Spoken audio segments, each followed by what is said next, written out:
অমলকান্তি আমার বন্ধু। স্কুলে আমরা একসঙ্গে পড়তাম। রোজ দেরি করে ক্লাসে আসতো, পড়া পারতো না।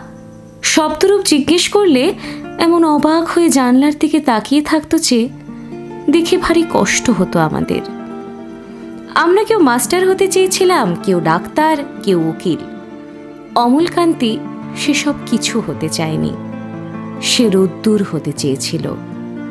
ক্ষান্ত বর্ষণ, কাক ডাকা বিকেলের সেই লাজুক রোদ্দুর, জাম আর জামরুলের পাতায় যা নাকি অল্প একটু হাসির মতো লেগে থাকে।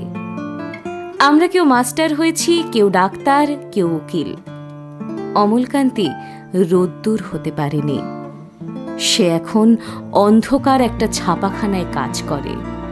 মাঝে মাঝে আমার সঙ্গে দেখা করতে আসে, চা খায়, এটা ওটা গল্প করে, তারপর বলে, উঠি তাহলে।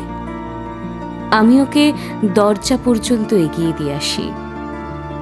আমাদের মধ্যে যে এখন মাস্টারি করে, অনায়াসে সে ডাক্তার হতে পারত। যে ডাক্তার হতে চেয়েছিল, উকিল হলে তার এমন কিছু ক্ষতি হতো না। অথচ সকলেরই ইচ্ছে পূরণ হলো, এক অমলকান্তি ছাড়া।